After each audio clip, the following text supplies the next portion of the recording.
to counties, onto cities, based on the actual count that they have for the people living in those areas. And this includes programs in education, like our National School Lunch Program. It includes for housing programs like Section 8.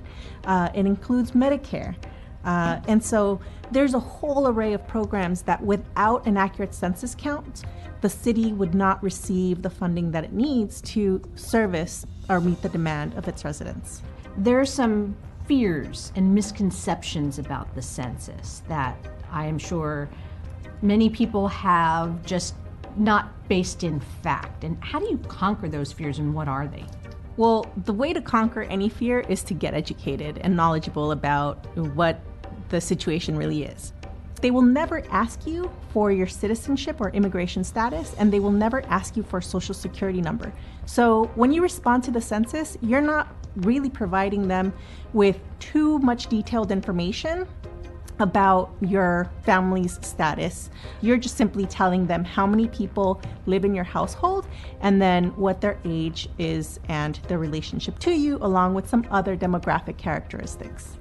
It's really easy to respond to the census. Whether you received an invitation in the mail or not, you can still respond to the census by going to my2020census.gov. You can also respond by phone at 844-330-2020. If you don't want a census taker to knock on your door, respond to the census before August 11th.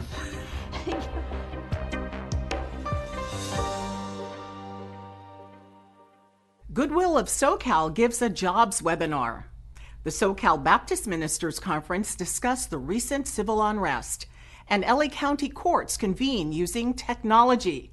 All this up next on City Beat. The Baptist Ministers Conference held a march at LA City Hall, which included hundreds of clergy from the LA area to honor the life of George Floyd. The Peace March began at the corner of First and San Pedro with participating organizations including National Action Network Los Angeles, Churches in Action, and local pastors and churches.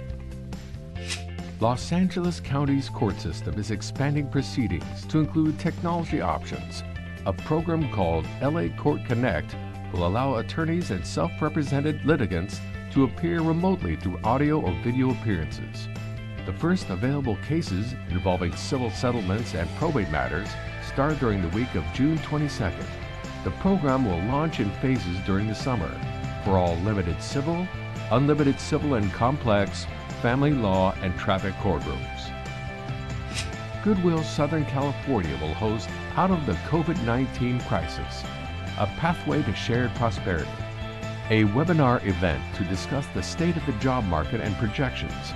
The program will feature LA County Supervisor Hilda L. Solis and California Labor Secretary Julie Su. Register to participate. Visit goodwillsocal.org. I'm here with Jamba Juice. They're having Jamba Juice for first responders. Excellent. Very kind.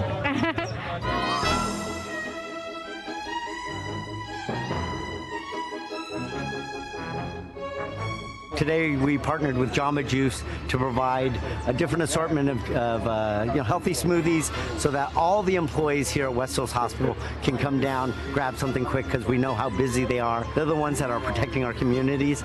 It's a small thing for us to just say thank you to them.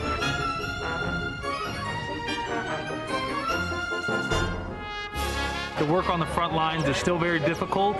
The patient needs are still very high, and to know that the community is still recognizing that and supports us means everything to me, but also, and more importantly, to our frontline caregivers.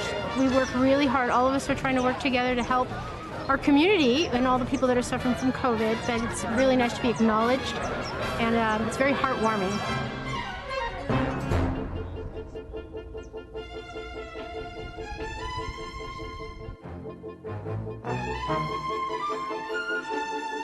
We know that they're working 12-hour shifts, and when they get to the hospital, they're not allowed to leave. So we try to do as much as we can to bring food to them.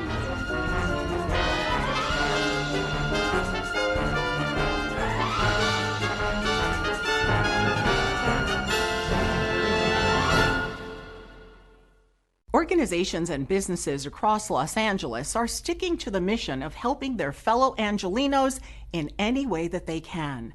Encino Little League gathers canned goods, and Steamer Cleaners keeps first responders and job interviewees looking sharp. Check this out.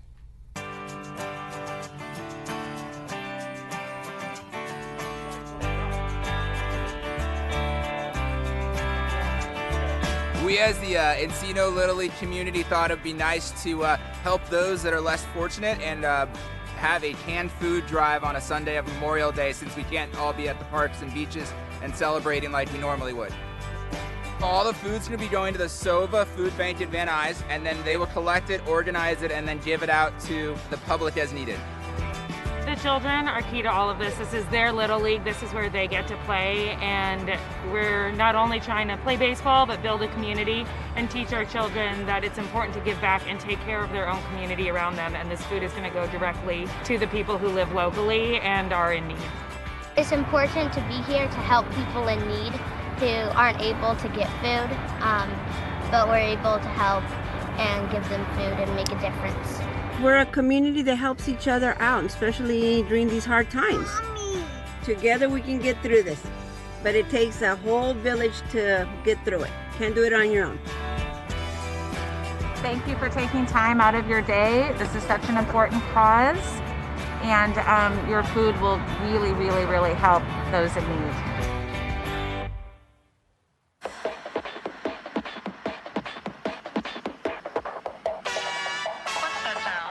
We've been in business more than 30 years, and we've had a few locations, and this is our baby. We love Steamer Cleaners, we love the community, we love our customers, and it's such a pleasure and a joy to have this place. All the businesses, as you know, in California have been affected, and people are staying home right now, so they're not going anywhere to do too much cleaning unless they're on a Zoom interview or a Zoom call. Then they wear their jackets with their shorts. So obviously we don't have as much business now. However, we want to be part of the community, help in any way we can. Well, we wanted to do something to help everybody get on their feet. And for the last few years, actually, we've offered anybody going for a job interview to clean their outfits free. We figured what a great opportunity. We have all the resources to provide this for the community. And my mom includes a letter about how to interview, and we'll come on in, set you up for your interview so you feel confident. Even if it's during Corona, you can feel good on Zoom. And then we'd love to hear everyone follow up. We love being part of the journey. I know how important it is to be comfortable, be ready, feel excited, and feel prepared for an interview. Anything that we can do at Steamer Cleaners to help with that is such a pleasure. We're offering fluff and fold delivery. We're offering regular pickup and delivery. We'll come out to your car. We're just trying to be as accessible during Corona. Our customers are family. Our offer is open whether you're a customer or not. We want to get your outfit ready, get you ready to go, because your success gives us joy. We want everybody to prosper. More than 30 million Americans have some kind of hearing loss. And with the crisis of coronavirus, everyone needed to have concise information and updates. Well, fortunately for Los Angeles, there's a wonderful team of ASL interpreters. And I'm delighted to have with us today Rick Pope, the coordinator for Los Angeles in the ASL team. So forgive me, I'm going to do it. Hello, how are you? I know. I learned the alphabet one summer just because I thought it was fascinating. So I think this whole world is amazing. And we've all gotten to know a little bit more about it because of the fact that you and your team have been part of all of these press conferences. When all of this began, did you have any idea that there was going to be such a need? I had an idea. I've worked in emergency management prior to this. There's been press conferences and things of that nature in the field when we're dealing with fires. The pandemic itself was a unique emergency management messaging situation. Messaging was certainly the front lines of this fight, but you don't get really prepared for the sort of intensity when you realize that you're live in front of a better part of 1 million people. And also, you don't necessarily always know what the mayor is going to be saying, because they can give you talking points prior, but while you're looking at these talking points, they're changing. There had to be some unbelievable creativity because we were talking that there was no word coronavirus. Right. There was no, I mean, how do you express global pandemic? I mean, there were things that you had to create the language within the language in order to express the information. Well, one of the things that we're taught is to interpret for meaning. So a pandemic would be interpreted something like a disease that has spread around the world. Okay. Coronavirus, we didn't have a sign, but the deaf community has always, the language has always adapted to the reality just like any other language, and we came up, or the deaf community came up with coronavirus, which if you take a look at the molecular photographs that they have, that you have the nucleus of that virus and then those little spiked proteins surrounding it. So you figure out what that picture looks like and what it's going to look like in context, and it spread pretty quickly. The first time we met and we had a chance to speak because you were interpreting for an interview I was doing over at the EOC, you know, when you showed us the coronavirus, I spent like the next 2 weeks showing everybody, and this is corona, and because it was so visceral, and it just gave me more interest. How fast your mind must work to be able to do this is stunning. It's been certainly a challenge. I can speak for myself that it has certainly been a challenge. Rapidity and clarity, just in any other language, do not necessarily walk hand in hand. What do you know firsthand? How does this help people who have hearing loss and rely on this? What is the benefit to them, and why is it so critical, and why should we be sensitive to it? When we're talking about the pandemic, it's life or death. When you talk about social distancing is not a strong component in the deaf community. When we greet people, or we hug them. And interpreters do the same thing. We hug them hello, we hug them goodbye. So social distancing is a real issue in the deaf community. Therefore, that information, by all means, has got to get out to the deaf community, that just following cultural norms could endanger you. The information that you're sharing is really inspiring. The dedication to the people of Los Angeles has been undeniable, it's been unmistakable. Join a guided meditation on Zoom. Self-guide your own museum tour, or blast off with the California Science Center. All this up next on Virtual Things to Do. Since the California Science Center has shuttered its doors during stay-at-home orders, they've started posting daily live-streamed activities for your family to explore. Each week, the museum will focus on a different theme designed to bolster your child's science knowledge. If your dream is to be an astronaut, here's a fun way to get a head start. NASA has a section on its website full of virtual tours of the International Space Station, Hubble Space Telescope Mission Operations Center, and other iconic NASA facilities. Explore these pages and more on the new Stuck at Home Science tab. Visit californiasciencecenter.org. Every Thursday at 12:30 p.m., the UCLA Mindful Awareness Podcast holds a free drop-in 30-minute guided meditation session at the Hammer Museum. You can download the app, stream, or download these podcasts.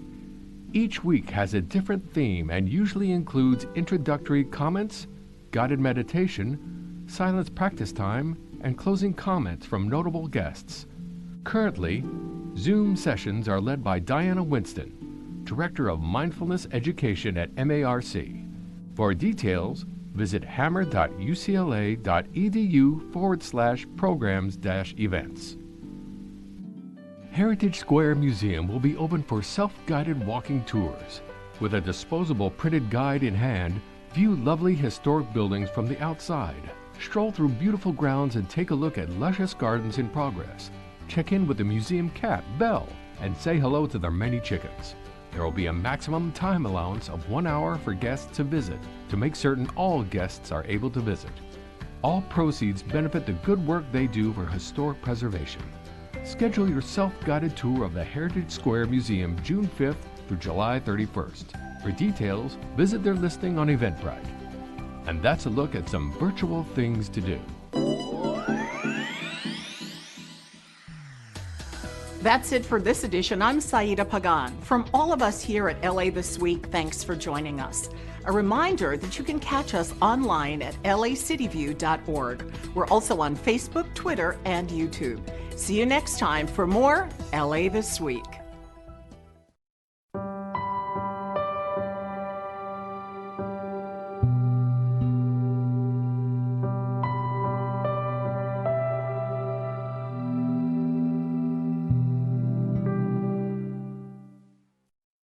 One of the most powerful tools we have to slow the spread of COVID-19 is physical distancing. When you're out of your house, please stay at least 6 feet away from all other people and wear a cloth face covering.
Good morning and welcome to the Los Angeles City Council. Today is Wednesday, June 10th.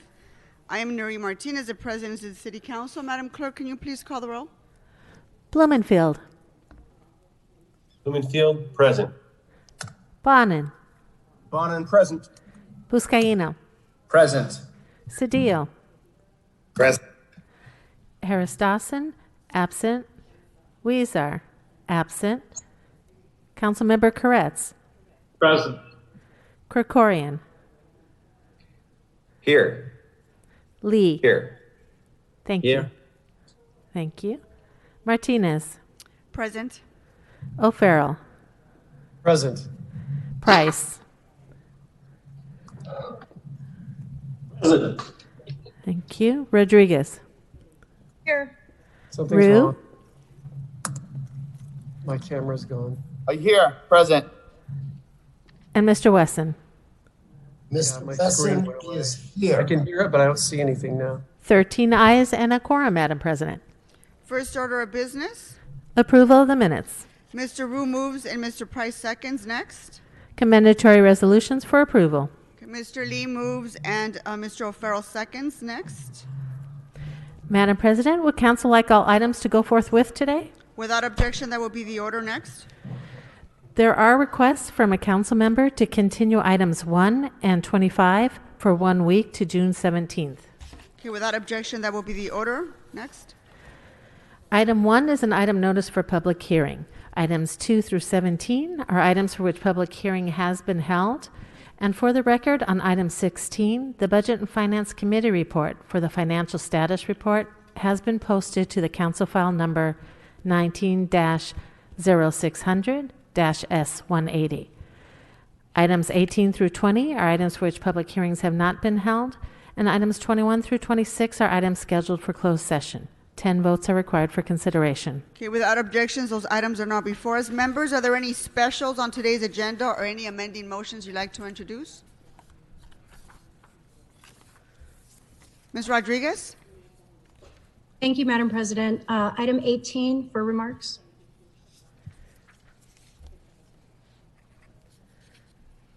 Okay, item 18 for Ms. Rodriguez. Any others, members? Mr. Koretz? Thank you, Madam Chair. I have an amendment to item 11, and I would just ask that we amend the committee report to add the Department of Animal Services in preparing this ordinance. Second. A second by Mr. Blumenfield. Any others, Mr. Koretz? No, that's it. Thank you. Mr. Krikorian? Thank you, Madam President. I'd like to call item 17 special for purposes of an amendment. Can you read that into the record, please?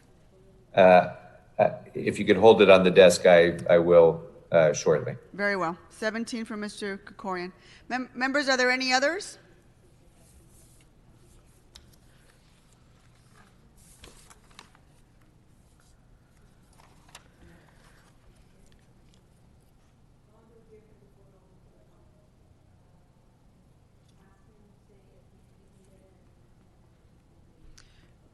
Mr. Krikorian, if you can get it in the next minute or two so I can hold public comment. So I need to move on to public comment, and I can't do that until it's submitted.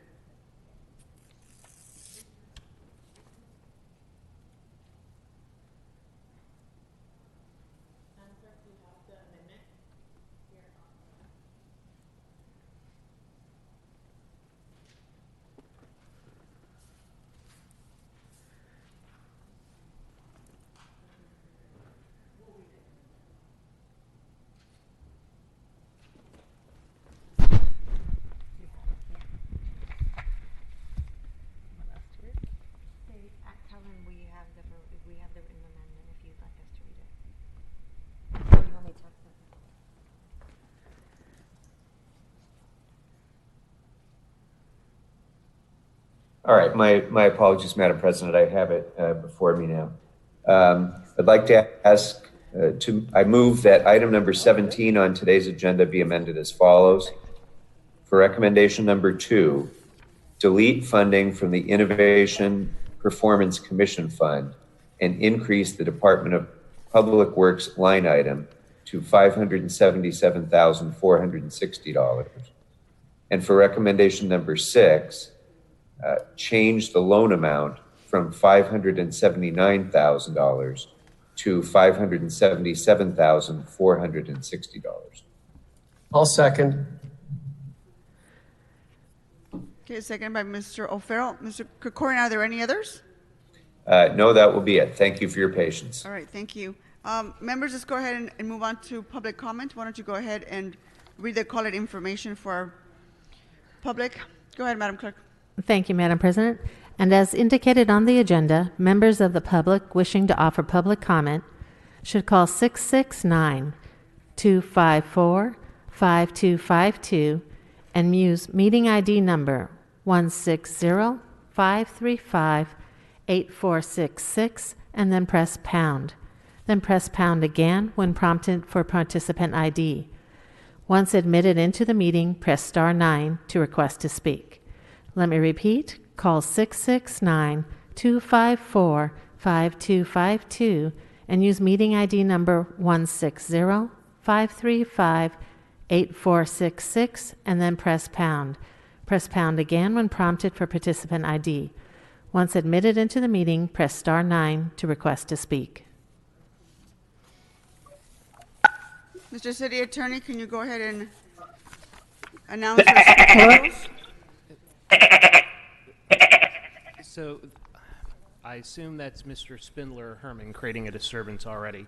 Let me read the instructions for the speakers. To members of the public calling in, when it is your turn to speak, please state which of the agenda items you'd like to speak on. You have 1 minute per item, up to 3 minutes total, and 1 minute for general public comment if you wish. We will tell you when your time is up. We would ask that you take the agenda items before general public comment. When speaking on the agenda items, you must be on topic. Our goal is to get through as many speakers as we can. And if you are not speaking on topic, or if we cannot tell whether you're speaking on an agenda item, you will get one brief warning from me or the president. If you do not immediately get clearly on topic or again stray off topic, the president will cut you off and you will forfeit the rest of your speaking time, and we will move on to the next speaker. We will take 35 minutes total of public comment.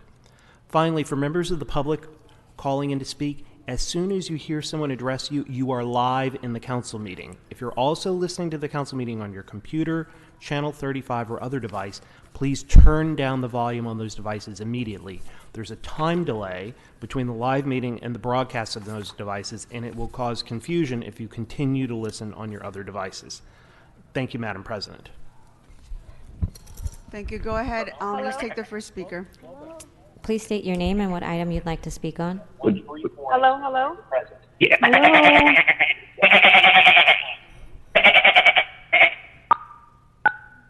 We're obviously having a bit of trouble from somebody disrupting the meeting.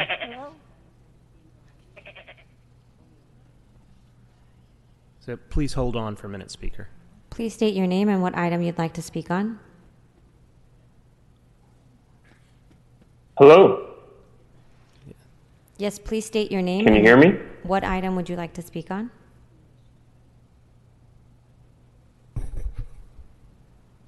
Please state your name and what item you'd like to speak on. Speaker, if you're there, if you're listening on channel Hi. 35,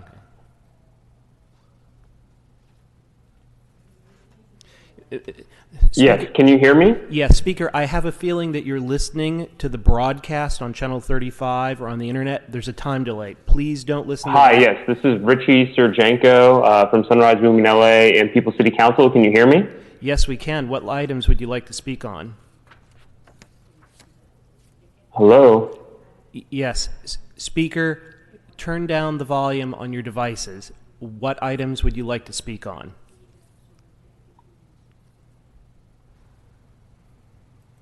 Please state your name and what item you'd like to speak on. Hello, can you hear me now? Yes, we can hear you. What items do you want to speak on? Hello? Yes, we can hear you. What items do you want to speak on? Hello?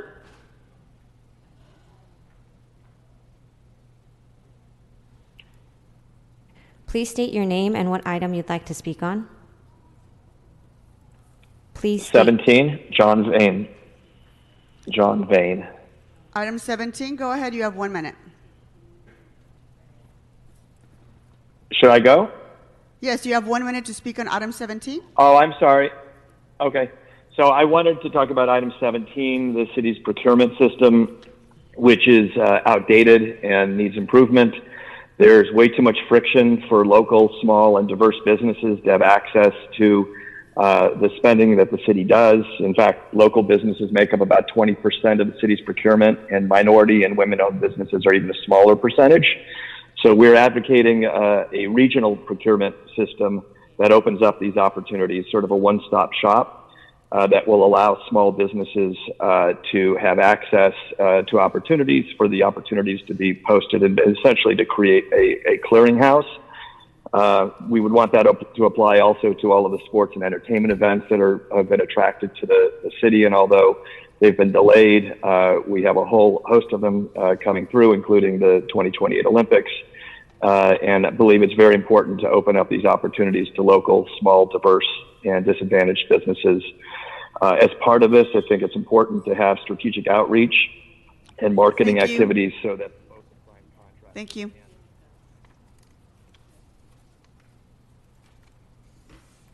Please state your name and what item you'd like to speak on. My name is Ellen Dent, and I'd like to speak on item 11. Go ahead, you have 1 minute. Hi, I'd like to support banning or closing down all live markets. They're a breeding ground for diseases, lots of zoonotic diseases, and I would like it for that to not happen in Los Angeles because we're such a progressive city, and to have the next pandemic catch just right here inside of our city would be so awful. And these animals are treated so poorly, they're packed so tightly together that they can spread viruses and create viruses just within these live markets. So please close these live markets for the sake of the animals and for the sake of public health. Thank you.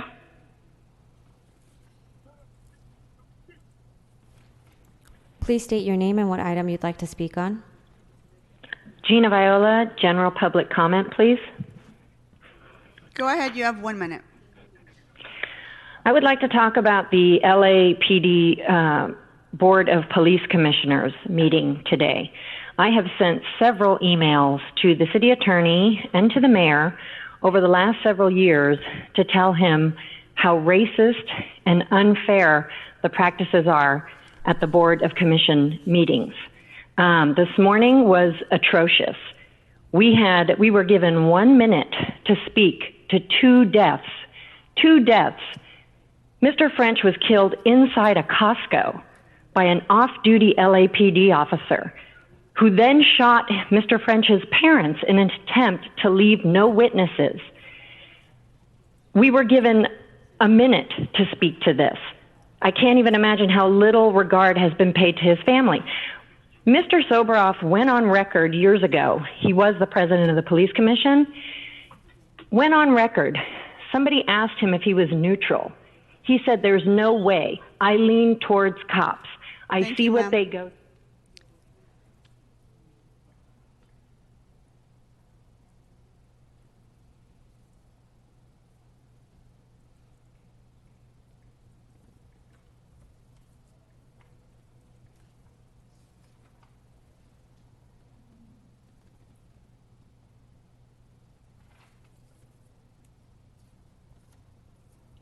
Hello? Would I speak on?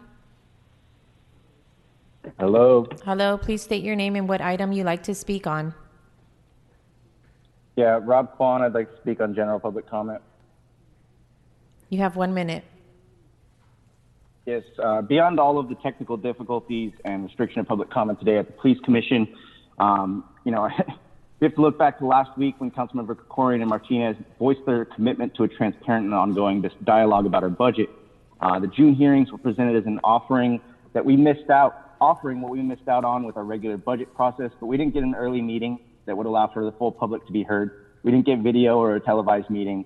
That being said, Councilmember Krikorian looks like a saint compared to our council president when it comes to our council continuing to whittle down public comment. I'm not a big fan of Gil Cedillo, but I think back to some remarks he gave while the rest of the council was hyperventilating over some lewd comments from Wayne Spindler. He said, quote, "I believe respect begets respect, and that starts with us," unquote. This council has shown a complete disrespect towards the public, and Noreen Martinez has doubled down on that. So in solidarity, I yield my time. Fuck you very much.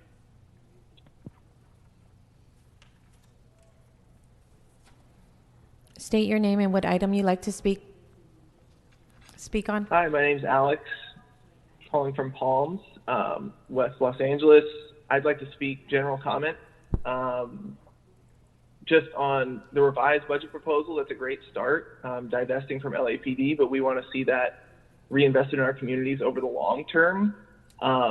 We want to see you take the step Minneapolis took and really tear it apart and rebuild from scratch. Other callers have talked about how rotten to the core LAPD's practices and oversight is. I mean, implicit bias training and banning chokeholds isn't going to fix the problems that we're seeing. All the videos that we've seen of, peaceful protesters being attacked is disturbing. And so I just want to encourage everyone to look at what Minneapolis is doing. That's what we want. We want to tear it apart and rebuild from scratch. The success story of Camden, New Jersey, abolishing police and recreating a community safety program with stricter accountability works. So please consider that and keep moving in this direction. This is just the start, the new budget. Thank you.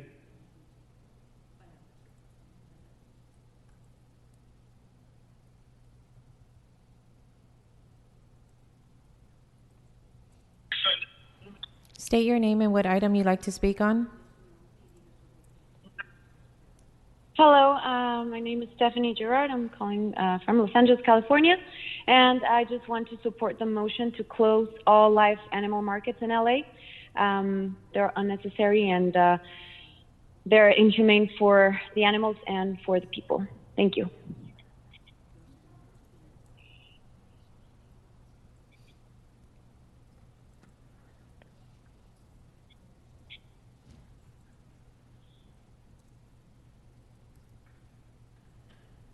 Please state your name and what item you'd like to speak on. Yes, I'd like to speak on items 3, 11, 18, 19, 26, and general public comment. You have 3 minutes for your items and 1 minute for general public comment. Go ahead. Yes, thank you very much. Good morning. First of all, the basic city council meeting rules. The council should not discuss or take action relative to any general public comment. Mr. Cedillo. So Speaker, the rules. So Speaker, let me cut in, Mr. Speaker. Let me cut in. You're perfectly free to talk about that during general public comment, but would you please start with the agenda item comment first? On number 3, I don't believe this mayor wants to appoint Robert Vinson. This mayor has zero credibility with the city. He should be stripped of all appointments at this time. Trying to cram through a police state budget. The people see through who he really is. After 1,000 speeches, he's great at making speeches, but we're not buying a word he says. We want him out of office. He shouldn't be appointing anybody, including this Robert Vinson, who the public doesn't even know who that is at this point. We want to appoint the people that we want. All appointments should be taken from Garcetti. He's shown that he's corrupt and and Martinez, you will rubber stamp just about anything that comes out of his mouth. Item number 11 is I think this is a knee-jerk reaction regarding COVID-19. We already have food that we can't grow. We can only grow so much food. Another ordinance banning markets. I'm not saying we should be eating bats or anything like that, but this is probably put up by one of the major food processing companies, because the LA City Council is corrupt, looters, and you only are self-serving. So you're probably taking contributions from them. So I would be very dubious on this ordinance to prohibit the sale of live animals. I don't know everything about it, but I know the Los Angeles City Council has absolutely no credibility with the people at all at this point. You're all in denial if you think you do. So as far as my, item number 19, giving money to Verizon Wireless. This looks like an awful lot of money for some antennas. When you're giving Michael Moore $1 million on his one-day retirement and then $300,000 for his salary. These are just corrupt practices when the people are starving, and you self-serving people just dole out the people's money. Verizon Wireless, what are they doing for this $41,000? Please go on to your general public comment, a month Speaker. For some maintenance on some antennas? How much maintenance do antennas cost? I mean, how much does it cost? More corruption from the Los Angeles City Council. More corruption and looting. This is all you people do. The budget process is take how much money you have, split it, give it half to the LAPD, then see how much money you can steal, and then the balance, the people get the rest. People have no confidence in you at all. None of these things should be crammed through and passed, except for the things that people will benefit from. People are starving. LA City Council, you don't care. You're lining your pockets. People are starving. Item 26, and all these, a lot of these others in closed session, just more payouts. The LAPD paid out $80 million, I believe it was last year. Please state your name and what item you'd like to speak on. Hi, can you hear me? Good Hello? morning. What item do you want to speak on? Oh, sorry. This is Evaristo speaking on behalf of VICA. I would like to speak on items 13 and 15, please. Okay, you have 2 minutes. Go ahead. Thank you. Like I said, this is Evaristo from VICA, and I would like to express our support for items 13 and 15, the ones relating to the 6-month contract extension for Film LA, and for the formation of a Bringing Back Hollywood task force. We've always been supportive of extending contracts and deadlines in order to account for how COVID-19 has impacted the entertainment industry. And we believe that this falls into that, and we would like to urge the City Council to move forward with these motions. Thank you for your time and consideration on this issue.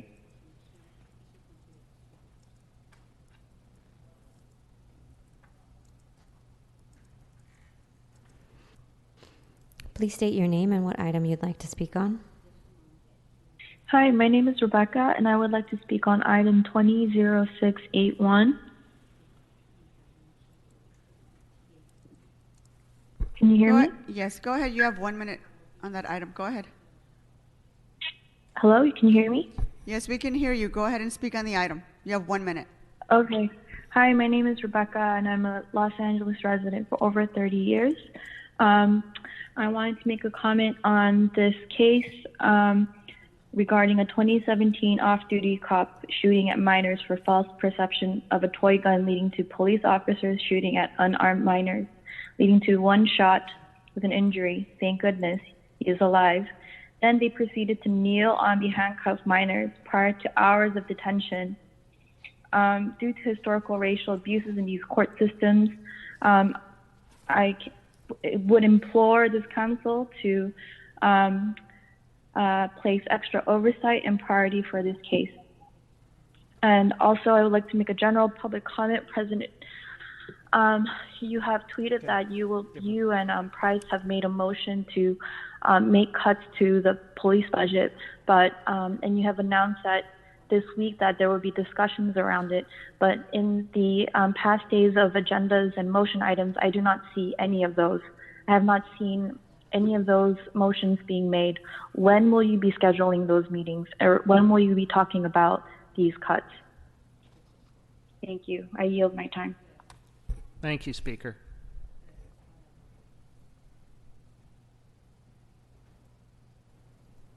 Please state your name and what item you'd like to speak on. Hi there. My name is Maybe a Girl. I'd like to make a general public comment. I'm an elected city official serving on the Silver Lake Neighborhood Council, and my pronouns are she, her, letting you know since I was misgendered by Council President Nuri Martinez yesterday. I'm calling for the firing of Chief Michael Moore, defunding LAPD, and adoption of the People's Budget LA to begin the healing for the ongoing murders and brutality of Black people and the department's use of chemical weapons against Angelenos. It's been an international war crime to use tear gas since the 1925 Geneva Convention. That's almost 100 years ago, and we're doing this to our own people. Why do you think this is acceptable behavior? Who does this protect and serve? It protects and serves the criminal LAPD. Do your job and listen to your constituents. You must defund LAPD and adopt the people's budget, which is fully within your power, or you will be voted out of office. I yield my time. Thank you, ma'am. Please state your name and what item you'd like to speak on. Hi, my name is Chris Hayward, and I'd like to talk on line item 11 and a public comment. You have 1 minute for the item, and then 1 minute for public comment. Please go ahead. Thank you. I'd like to show my support for Council Members Corretz and Bloomfield's motion to close all live markets. Zoonotic diseases come from animals in tight, locations. The science has proven that we do not need to be eating animals, that we could thrive on a plant-based diet. So there's no reason to put the animals or the humans who are exposed to these conditions, to these diseases. We are setting us up for a huge pandemic of major proportions. that will make COVID-19 look worse, not only with the development of new viruses, but with superbugs from the antibiotics. So I heavily support our members to shut down these live markets for humanity and for the planet and for our future. For my public comment, I would like to speak on the police, and I believe that we should 100% abolish the police. It has been proven time and time again that they have done nothing but support the upper class and not the people of our city. So please abolish the police and close down these wet markets. I yield my time. Thank you. Thank you, Speaker.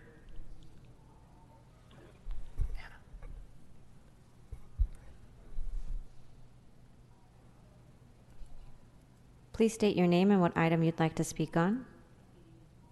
My name is Debbie Kinsinger. I'm speaking on behalf of collective societal grief with general comments. You have 1 minute. Please begin. I can't speak about the broken contract more eloquently than Kimberly Jones. But when I was in my 20s and worked in the forests of Humboldt County, California, the last ancient redwoods were about to be harvested. Earth First came to town to protest. As the collective grief over job loss and grief over the loss of redwoods grew, violence began to escalate. I spoke to city council, I spoke to faith leaders, I spoke to Earth First and everyone who would listen. We came together, protesters, timber workers, and government, once a week to listen to one another, to understand one another's grief, to connect with one another's humanity. Meetings were facilitated by clergy and lasted all summer. Recordings of the meetings were published. Violence took a back seat to resolution. That forest of ancient redwoods still stands. www.hi.training has guidance for the process in our new world. Thank you, Speaker. Please state your name and what item you'd like to speak on.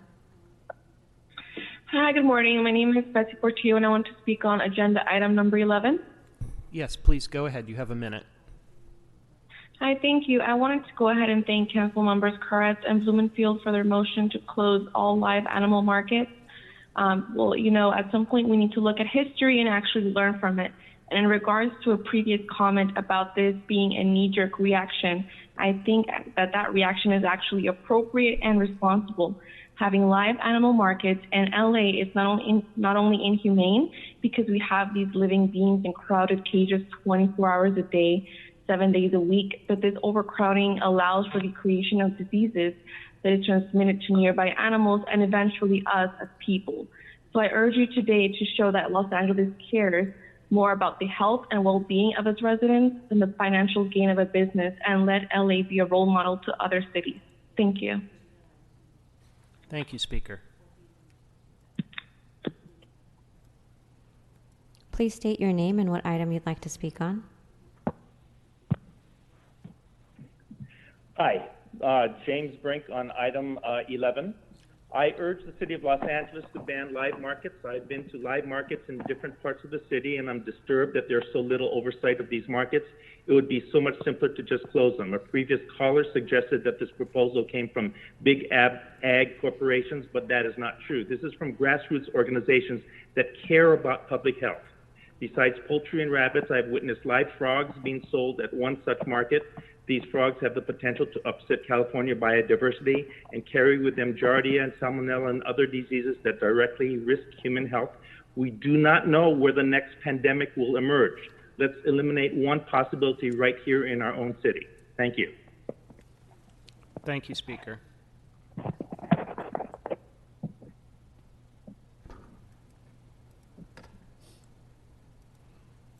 Please state your name and what item you'd like to speak on.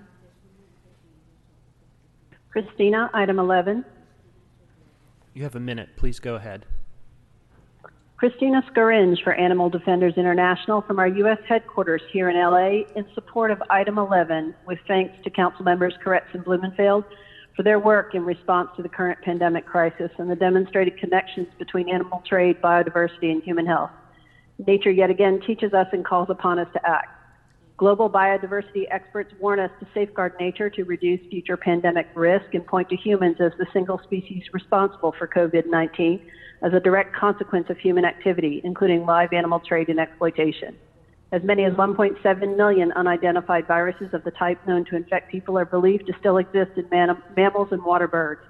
Identified strategies for success moving forward require decision makers to recognize the complex interconnections between the health of people, animal, plants, and our shared environment, and to incentivize behavior change on the front lines of pandemic risk. A similar California state bill, which ADI also strongly supports, was relegated to the suspense file yesterday. It's time for Los Angeles to act. Please vote yes to item 11. Thank you. Thank you, Speaker.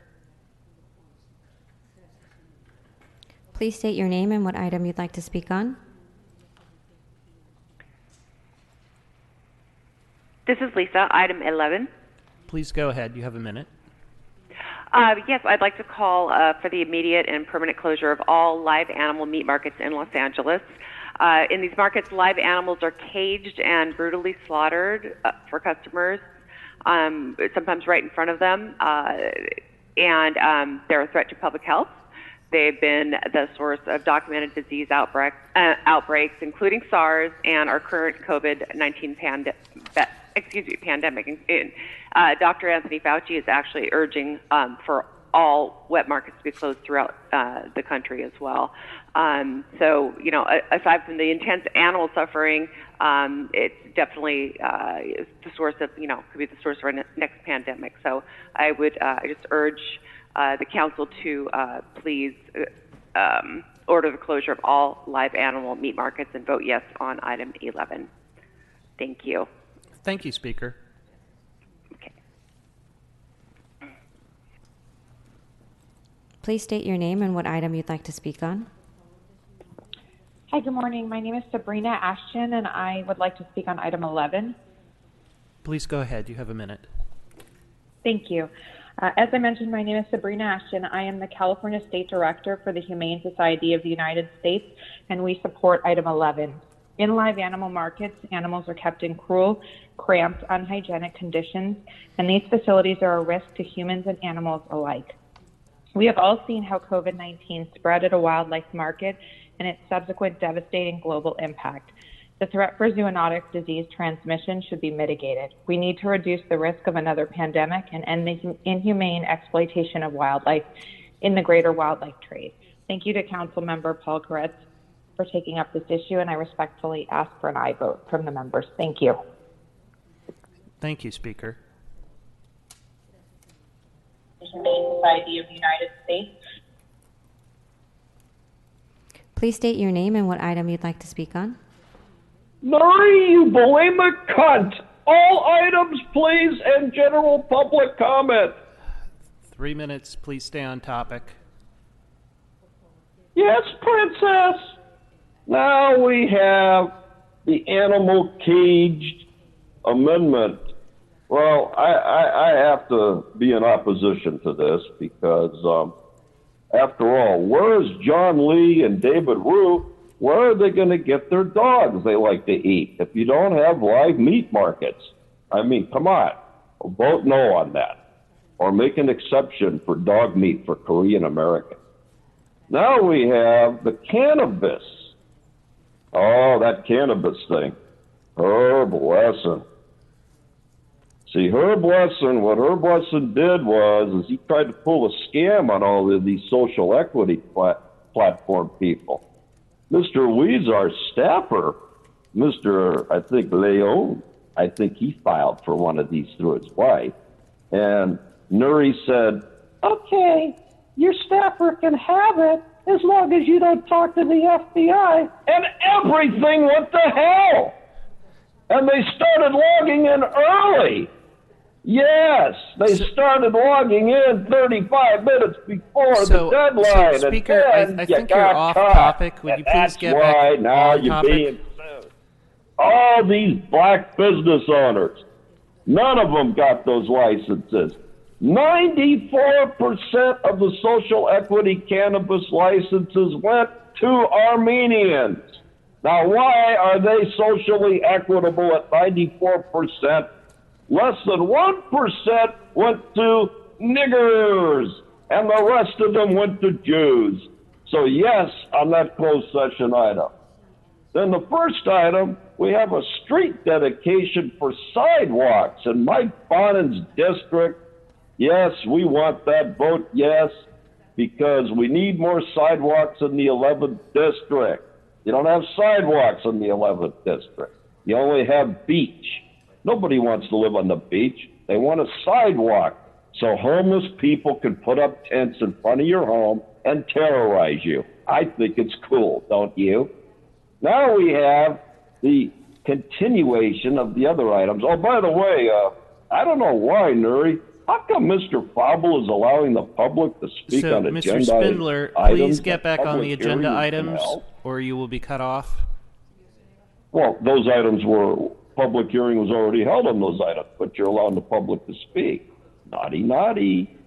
So now you see, you hear all the other protests going on the other items, and the other items are mostly budgetary in disguise. Now, they don't say the B word, but they are the B word. And especially, Please we go would on to your like to general thank- public comment, Speaker. The what? General public comment. 1 minute. Oh, okay. Yes, okay. Nuri, you fat fucking bulimic cunt. When are you going to allow my good friend Jose Luis Huizar to be able to put a seat back on that council and speak? Now, he hasn't been doing anything wrong. Now, you remember you brought the $200,000 cash up to his office. Now, Mr. Huizar gave back the $200,000. He didn't want the cash, but then you told him he had to take the cash. So then you made his staffer keep the cash.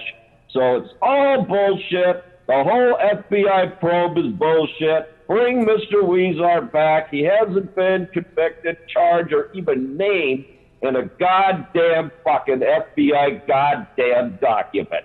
The man is presumed innocent. He has been charged with nothing. Put him back in the fucking council and stop stealing our CD14 funds. Shut.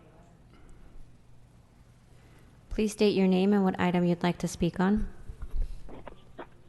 Adam Lane, item 17. You have a minute. Please go ahead. Thank you. Good morning, Council President Martinez and council members. This is Adam Lane. I'm VP of Programs for the LA Business Council.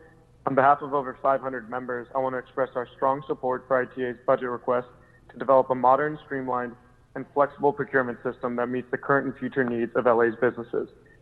At a time when our small businesses are reeling from the impact of the COVID-19 pandemic, this is a major opportunity to expand procurement access for small, disadvantaged, and minority and women-owned businesses. Over 3 years ago, we began an initiative, Compete for LA, to see how the region could replicate a model employed for the 2012 Olympics. That model successfully created a database of 200,000 businesses and awarded 14,000 contracts to small and medium-sized businesses for the Olympics. This budget request in front of you today will allow ITA to create a system that can replicate this success by developing a regional, open to both public and private opportunities, and can leverage a decade's worth of sports and entertainment events leading up to the 2028 Olympics. By building an expansive database of local businesses, the city can ensure that the economic development benefits of incoming games stay here in LA with local Thank you, businesses. Speaker. Please state your name and what item you'd like to speak on.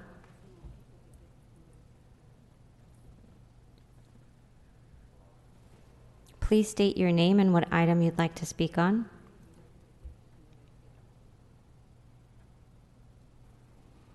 Please state your name and what item you'd like to speak on. Hi, my name is Nicole Plesha. I live in District 3. I want to thank Bob Blumenfield and Koretz for item 11. I'm in support of banning wet markets in Los Angeles, and hopefully we can be an example moving forward. I also want to make a general comment. I called yesterday. I want to defund the police, reallocate those funds, and have that go towards social services and other efficient systems that will benefit the community and not brutalize and terrorize them. Thank you. I yield my time. Thank you, Speaker. Please state your name and what item you'd like to speak on. Vanessa Marceau, item number 11. You have a minute. Please go ahead.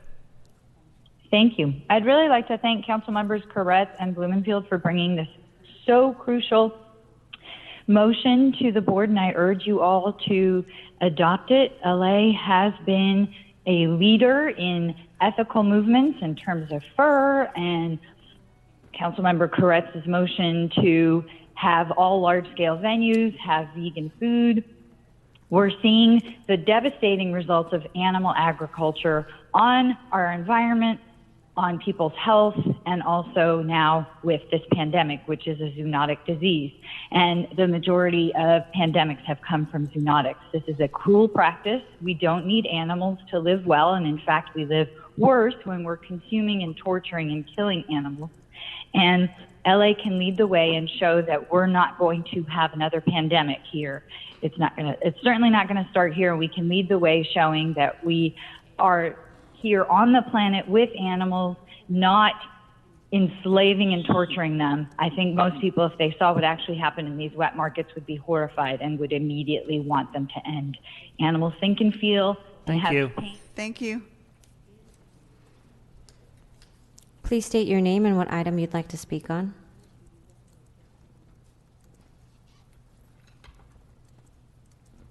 Please state your name and what item you'd like to speak on.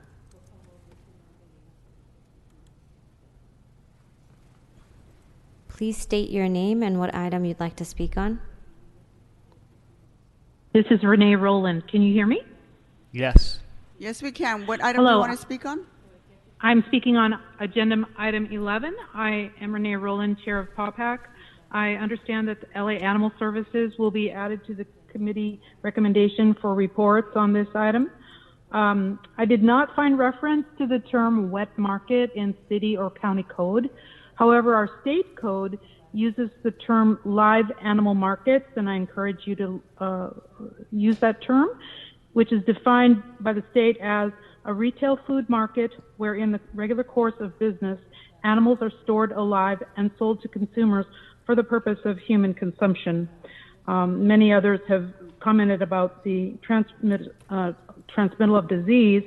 Our markets have signage for poultry and rabbits, but they also sell wild animals under the table like bullfrogs and turtles, which carry many diseases. All of them, 70% of the emerging infectious diseases can be traced to the human handling of animals. We're not calling on the markets to close for business, but to just stop the practice of slaughter on demand. Thank you, Speaker. All right, thank you, members. That concludes public comment for today's meeting. Madam Clerk, let's go ahead and vote on a few items. Do you want to go ahead and read those? Go ahead. The items available for council to vote on at this time would be items 2 through 10, 12 through 16, and 19 and 20. Okay, go ahead and open the roll. Councilmember Blumenfield. Blumenfield, aye. Bonin. Bonin, aye. Buscaino. Aye. Cedillo. Aye. Koretz. Aye. Krikorian. Aye. Lee. Aye. Martinez. Aye. O'Farrell. Aye. Price. Aye. Rodriguez. Aye. Rue. Aye. Wesson. Wesson, aye. 13 ayes. These items are adopted.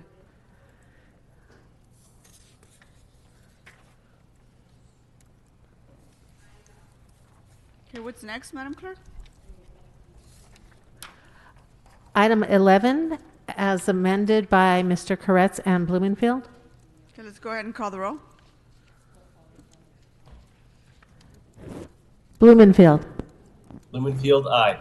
Bonin. Bonin, aye. Buscaino. Aye. Cedillo. Cedillo, aye. Harris Dawson. Weezer. Koretz. Aye.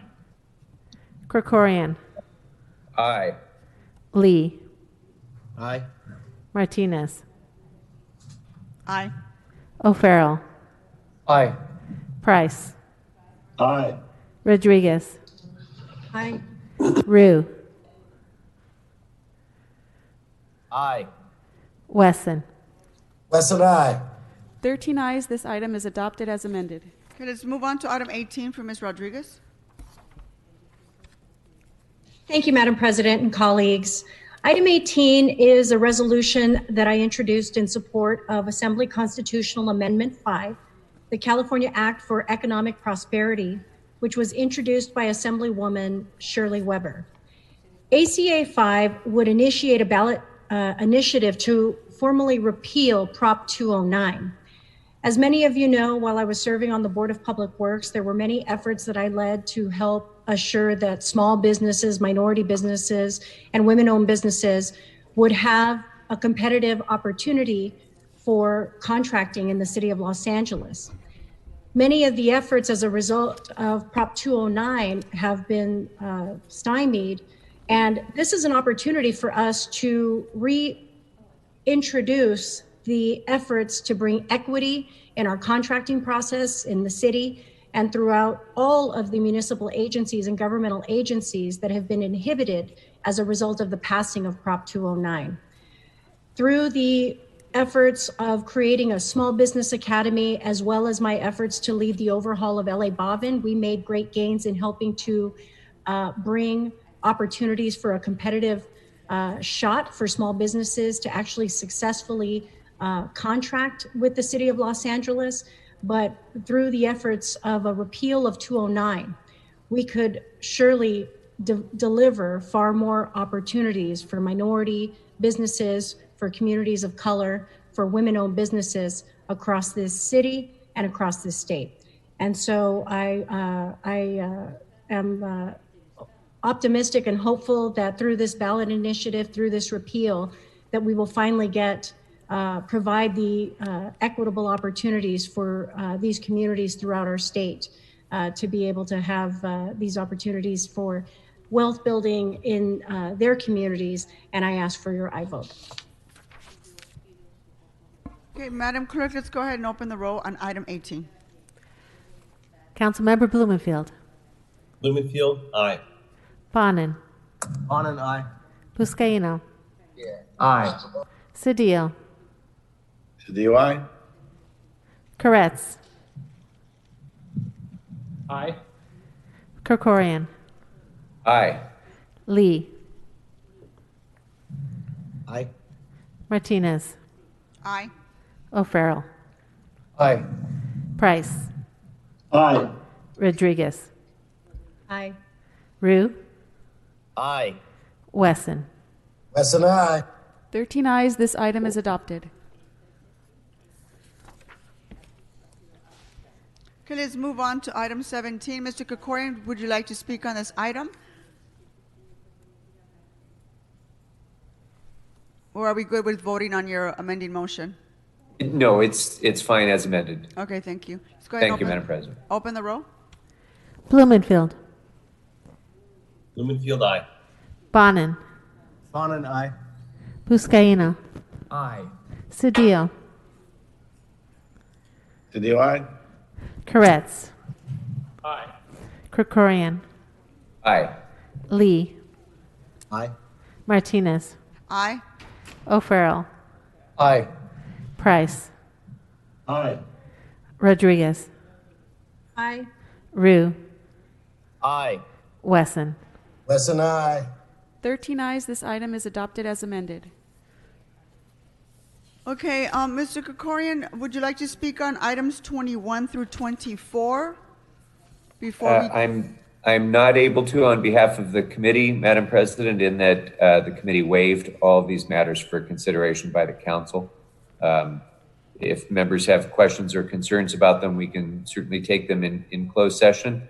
Otherwise, we should be able to dispose of each of them just by voting in open session. Very well. Mr. Bonin? Yes, Madam President. Given the subject matter of item number 23, I'd request that we hear that item in closed session. Okay, so let's go ahead. Let's not vote on item 23. We'll hear that in closed session. Madam Clerk, why don't you go ahead and read into the record the rest of the items that we can vote on? All right, Madam President, and that would be items 21, 22, and 24. For item 21, in the case entitled Susan Russellesi et al. Versus the City of Los Angeles et al., there is a recommendation to expend up to $675,000 in settlement. For item 22, in the case entitled Dina Lopez versus the City of Los Angeles, there is a recommendation to expend up to $147,000 in settlement. And for item 24, in the case entitled Sharon Watson Marcet et al. Versus the City of Los Angeles, there is a recommendation to expend up to $7 million in settlement.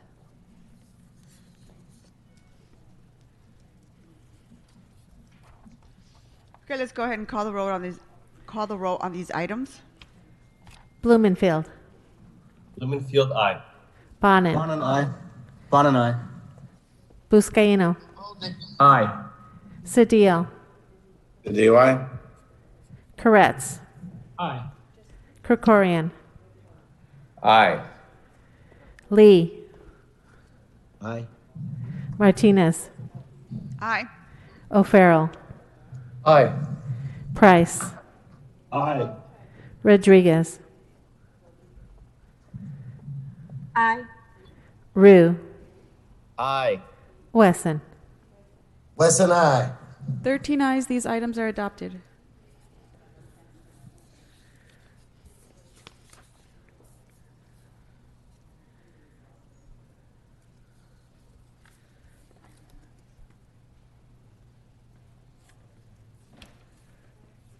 What's next, Madam Clerk? That leaves the items for closed session, items 23 and 26. Okay, we're going to go into a 10-minute recess. They will come back into closed session, okay?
In open session, Madam Clerk, can you please call the roll? Blumenfield. Blumenfield present. Bonin. Bonin present. Buscaino. Present. Cedillo. Cedillo present. Koretz. I'm here. Krikorian. Mr. Krikorian. Here. Lee. Present. Martinez. Present. O'Farrell. Present. Price. Present. Rodriguez. Here. Rue. Present. Wesson. I'm here if Gilbert's here. 13 members, Madam President. And Madam President. Mr. City Attorney, can you go ahead and report out what was discussed in closed session? Yes. So For item 26, there's nothing to report. For the other closed session item, I believe the clerks will announce the dollar amount to be voted on by the council. Yes, Madam President, and on item 23, in the case entitled Geraldine Nicholson versus the City of Los Angeles et al., there is a recommendation to expend up to $985,000 in settlement. Okay, let's go ahead and vote on that item. Call the roll. Councilmember Blumenfield. Blumenfield, aye. Bonin. Bonin, aye. Buscaino. Aye. Cedillo. Cedillo, aye. Koretz. Aye. Krikorian. Aye. Lee. Aye. Martinez. Aye. O'Farrell. Aye. Price. Aye. Rodriguez. Aye. Rue. Aye. Wesson. Wesson, aye. 13 ayes, this item is approved. Okay, members, let's move on to verbal motions. Does anyone have any verbal motions that like to introduce? Mr. Buscaino? Thank you, Madam President. Happy to present this following motion alongside Mr. Marquise Harris Dawson. I believe Mr. Cedillo is going to verbalize that co-presenter for Mr. Harris Dawson. Madam President and members, in 2011, the LAPD, in partnership with the Housing Authority and the Advancement Project, a nonprofit founded by civil rights attorney Connie Rice, launched the Community Safety Partnership Program, a radical departure from traditional policing that assigns specially trained police officers into public housing developments for a minimum commitment of 5 years. Officers applied for and compete to be accepted into the program and are selected for their de-escalation and conflict resolution and leadership abilities.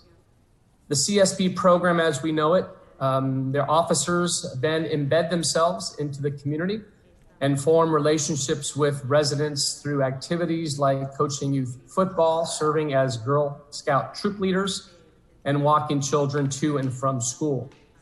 The CSP program recently underwent a rigorous review and evaluation by the UCLA Luskin School of Public Affairs, using both quantitative and qualitative research methods to examine crime data, as well as draw upon the viewpoints of law enforcement, residents, institutional partners, and community-based organizations at Nickerson Gardens and Jordan Downs, 2 of the 4 original CSP sites, both located in Watts in my district.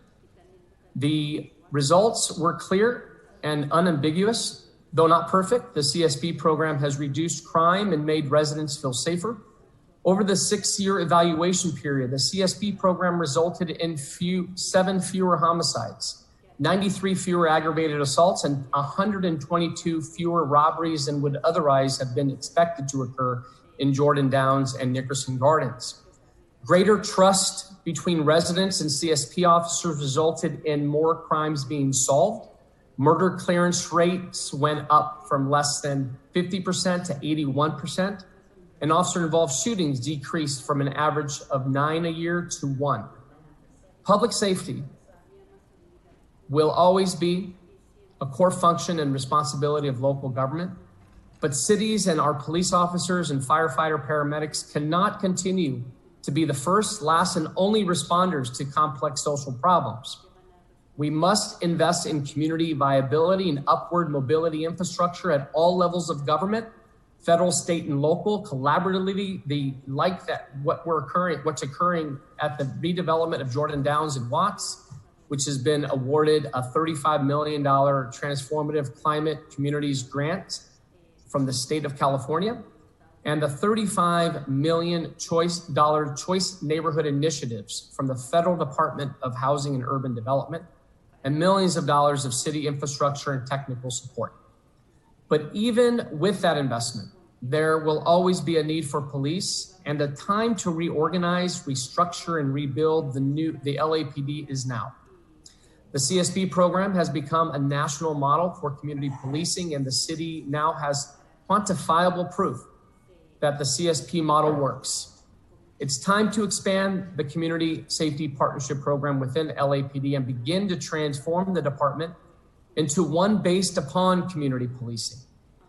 We therefore move that the council direct the chief legislative analysts working with the police commission and community stakeholders to report with recommendations on a citywide expansion of the Community Safety Partnership Program, prioritizing disadvantaged communities of color.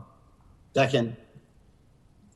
We further move that the council direct the city administrative officer and chief legislative analysts identify funding within the LAPD's existing budget to fund the initial expansion of the CSP program, submitted by myself and Mr. Marquis Harris Dawson.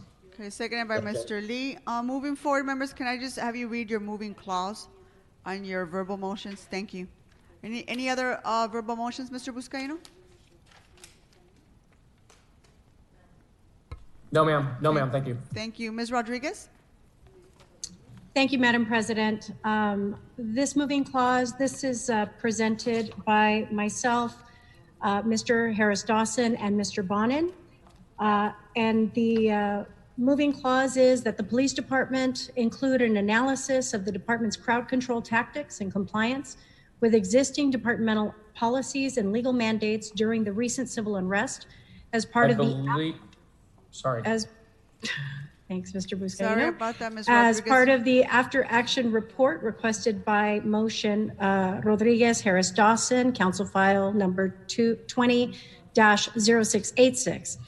This analysis should also include a discussion on the firing of rubber bullets and other types of riot control ammunition into crowds of people, at bystanders and at people's heads, the steps LAPD used to announce unlawful assemblies and curfews, and how those decisions were enforced, and decisions to deploy officers to block peaceful protesters from marching.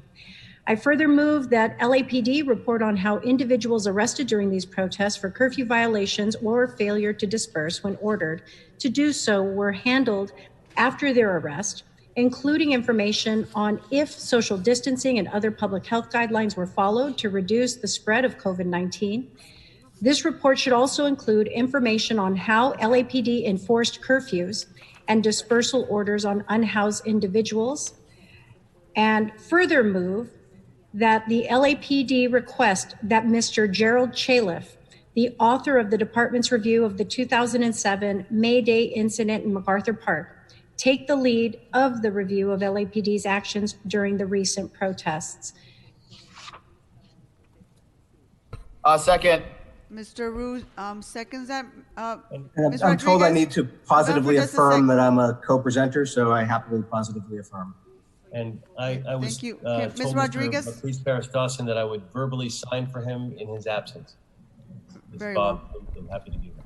Thank you, Mr. Blumenfield. Ms. Rodriguez, do you have any other verbal motions? Yes, Madam President, I have, the next with respect to youth development. The moving clause is I move that the Youth Development Task Force, with the assistance of the Chief Legislative Analyst and the City Administrative Officer, Office, be instructed to report to Council on a comprehensive citywide youth development strategy and on the steps necessary to establish a department, commission, or office, including funding options for implementing the youth development strategy. I'll second that. Second by Mr. Price. Any others, Ms. Rodriguez? That's it. Thank you. Mr. Rue? Thank you, Madam President, and I'll try to be brief on this. I just really want to quickly comment on how we saw the largest demonstrations in LA history this past week. They have been peaceful, powerful, and they have started a much-needed national conversation on racial justice. And these protests are continuing as we speak, and I want to say that I stand in strong support of these peaceful protests. But as we saw situations get out of hand, like it did in the mid-city area last Saturday, the basic question is, why were some of the peaceful protesters met with violence and arrest, while some of the looting and vandalism appear to be met with no response? I know that crowd control tactics have been far more aggressive in places outside Los Angeles, and I've seen many of our LAPD officers lead with restraint and professionalism, but we can't deny that the opposite also occurred. And we need answers. And this is similar to the motion that was introduced by Councilman Rodriguez, Bonin, and Harris-Dawson, because I do want to know how these tactics, what tactics were used, and how the situation quickly so escalated. I don't want to, and Mr. Rue, I don't want to interrupt you. I'm being advised by the city attorney that please introduce your verbal motion because we're on a subject matter that's not agendized. So what is the motion you want to introduce? Yes, the motion that I want to introduce is, it's co-presented by Councilmember Price, and Councilmember Rodriguez has seconding this as well. And the paraphrase moving clauses reads, I therefore move that the Office of Inspector General, with the assistance of LAPD and the Department of Civil and Human Rights, be requested to report back with a thorough review and explanation of the tactics used by LAPD on Saturday, May 30th, 2020, particularly in the vicinity of the Fairfax District. I further move that the OIG, with the assistance of LAPD and CHRD, be requested to investigate complaints filed against LAPD for the use of force in dispersing demonstrators. And I further move that LAPD, CHRD, and CLA and other relevant departments be instructed to conduct a thorough review and evaluation of current department protocols for crowd control and level of force used for that purpose. And that's being paraphrased, and I was told that was fine. I do have a second motion about COVID-19 contract tracing. Mr. Rue, hold on. I need to understand who's co-presenting this with you, and I need a second for your verbal motion. The co-president was Councilmember Price. Co-presenting. And it was, and seconded by Councilmember Rodriguez. Thank you. So it's been co-presented by Mr. Price, seconded by Ms. Rodriguez. Go ahead and move on to your next verbal motion. It's about COVID-19 contract tracing and testing, and Councilmember Blumenfield is the seconder for this motion. And the paraphrase reads, I therefore move that the City Council instruct the CLA, with the assistance of the Emergency Management Division, Los Angeles Fire Department, and other relevant departments, in consultation with the County Department of Public Health, to report on the current status and stock of PPE available for first responders, frontline workers, and Angelenos who work with vulnerable populations. 2, entities and agencies with authority and financial responsibility for the acquisition and distribution of PPE with past, current, and future cost and funding sources. 3, a detailed status update and structures of the city's COVID-19 testing programs with lessons learned. 4, plans and strategies for future COVID-19 resurgence. 5, feasibility of developing an informational database for non-governmental entities that seek services from CLIA Labs, and more. And that is seconded by Councilmember Blumenfield. Mr. Blumenfield needs to say that. Oh, it's true. He's not lying. I'm seconding it. Thank you very much. Just making sure we're on the up and up here. And Madam, one last one. Hold on, Mr. Rue. Oh, Madam yes. Clerk, it's been seconded by Mr. Blumenfield. You got that? Thank you. Yes, thank you. Go ahead, move on to your third one. A verbal motion that reads, I therefore move that, subject to the approval of the mayor, $120 be appropriated from the Department of Aging, Department 02, Fund 100, account 006010, to the General Services Fund 100-40, account 1070, salaries as needed account, for services in connection with the Department of Aging's request to light up City Hall the color purple from June 15th, 2020 to June 19th, 2020, in observance of World Elder Abuse Awareness Day. If I could get a second for that. Do you have a second? Second. Second by Mr. Bonin. Thank you. That's all, Madam Chair. Thank you, Mr. Rue. Mr. Price? Thank you, Madam President. I'm pleased to present this resolution in conjunction with my colleagues, Marquise Harris Dawson and Herb J. Wesson Jr. Resolution in support of H.R. 7120 by Congresswoman Bass, the Justice in Policing Act of 2020, which would establish a national standard for the operation of police departments, mandate data collection on police encounters, reprogram existing funds to invest in transformative community-based policing programs, and streamline federal law to prosecute excessive force and establish independent prosecutors for police investigations. Second. And Mr. Harris Dawson asked me to sign on his behalf. Happy to do so. So, Mr. I'm Price, affirming, hold on Madam President, that hold I'm on for just a second, gentlemen. along with Hold Mr. on. Price and I'm affirming that I'm a second on this motion as well. Hold on for just a second. Mr. Price. Yes. Who are your co-presenters? Marquise Harris Dawson and Herb Wesson. Thank you. And who are the second? I heard Ms. Rodriguez is seconding this. Is that correct? Mr. Rodriguez, Mr. O'Farrell, and Mr. Blumenfeld. Thank you. Thank you. That's it. We don't need any more seconds. Thank you. All right, we got them, Madam Clerk? Yes, for clarification, the presenters are Price, Bonin for Harris Dawson, and Wesson, and the seconders are Rodriguez, O'Farrell, and Blumenfield. Thank you. Do you have any other verbal motions, Mr. Price? All right, thank you. Mr. Blumenfield? Thank you. I have a motion that I am co-presenting with Marquise Harris Dawson, and the moving clause is, I therefore move that the police department report on how the department will update its use of force standards as related to the carotid holds and what disciplinary actions could be taken against officers who continue to employ this technique now that the department has ended its use. Okay, Mr. Blumenfield, are there any co-presenters on Mr. Harris Dawson's motion? I'm signing for Mr. Harris Dawson. Okay, you're signing. No, actually, it's Mr. Blumenfield who's doing that because he's introducing it. Oh. No. Okay. Mr. Price is signing for Mr. Harris Dawson.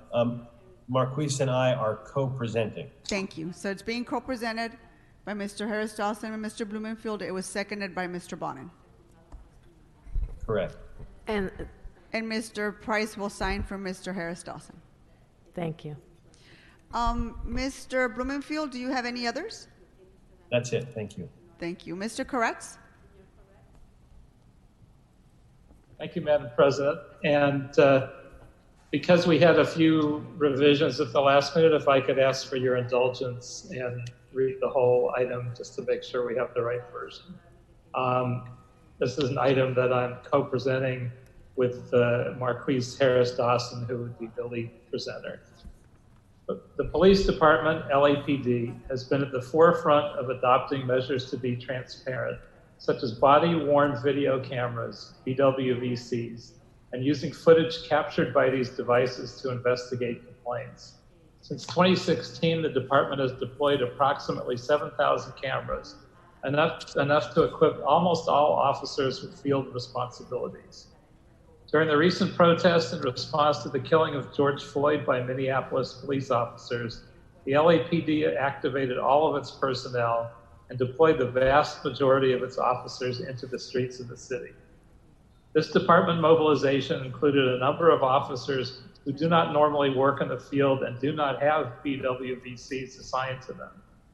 Due to not all officers deployed being equipped with BWVCs, it may be difficult to review some of the complaints that may be filed. All officers should have a BWVC assigned to them, even if they do not generally require one, so that in cases like the recent protests, we can assure transparency in the city. I therefore move that the police department, with the assistance of the city administrative officer, report on the costs associated with equipping all police officers with body-worn video cameras, BWVC, and not just those assigned to field duties. This report should include an analysis of any federal grant funds available for BWVC expansion, including any federal grants being contemplated in the recently introduced Justice in Policing Act of 2020.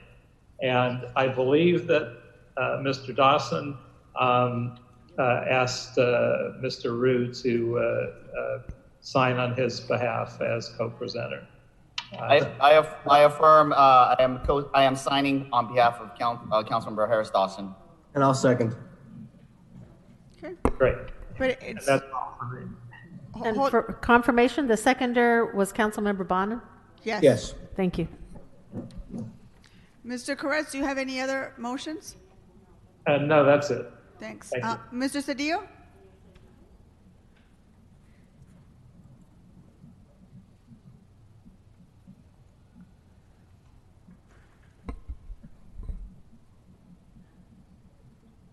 Mr. Cedillo, did you wish to introduce a verbal motion?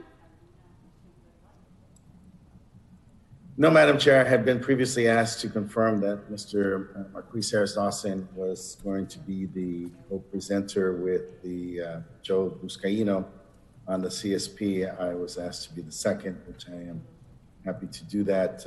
I will reserve the comments for the initiative when it's more appropriate. I yield my time. Thanks. For confirmation, Mr. Cedillo is co-presenting on behalf of Mr. Harris Dawson. And Mr. Lee is the seconder on that motion. I am also the seconder on that motion. You can sign on behalf of someone and be the second. Madam Clerk, do you want to clarify that? That is correct.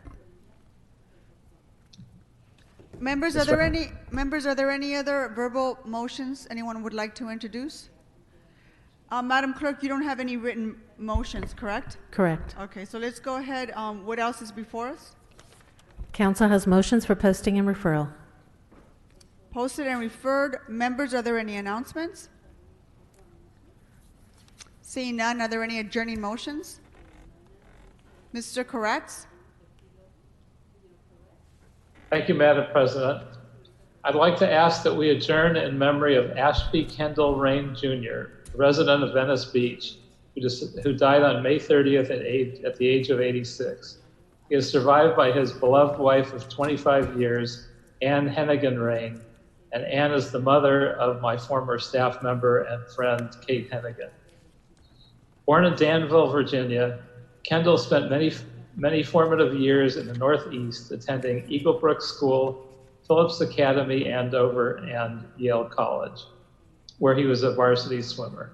Kendall served in the U.S. Army Counterintelligence Corps, and after his military service, he worked at Standard Oil of New Jersey and Merrill Lynch, Pierce, Fenner, and Smith before beginning a career at Morgan Guaranty Trust Company of New York. During his career, he lived and worked in Asia, the Middle East, Africa, and Latin America, and resided in New York City when he was stateside. On his retirement from Morgan, Kendall served as chairman of the board at East West Federal Bank in San Marino, California. Kendall was blessed with conspicuous intelligence and an expansive memory.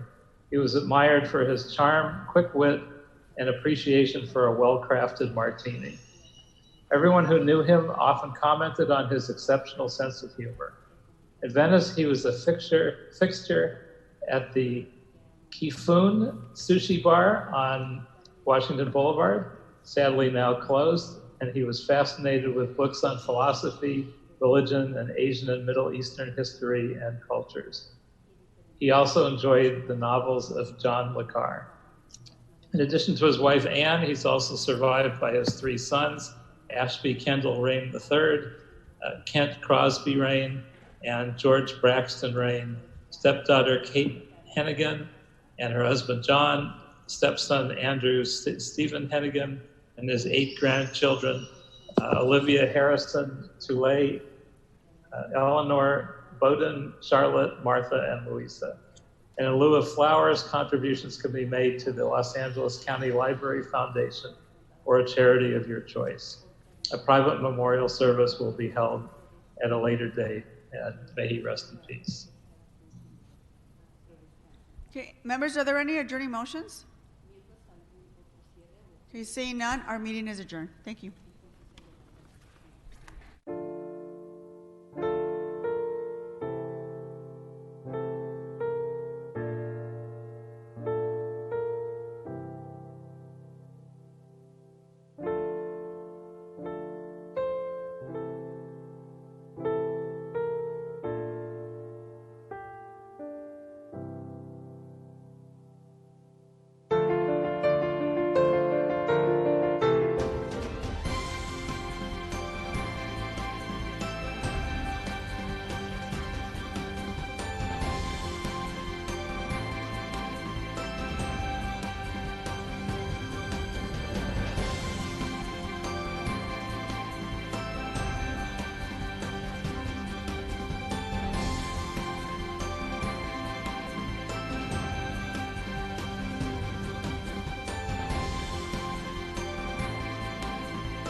what take cover means.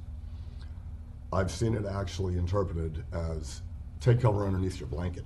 Oh, It's no. your covers, right? Right. Excuse me. So there are holes, and we have work to do. While captioning is mandated, interpreting is not. I know this isn't, you were here as a very kind gift, and I appreciate it, you know, in terms of your candor, et cetera. But you started captioning very young. How old were you? Interpreting. Sorry. I got that word caption stuck in my head after closed caption. So you began interpreting very young. How old were you? For every child who has a deaf parent, I think that might be a difficult question because it's really something of a way of life. Always was.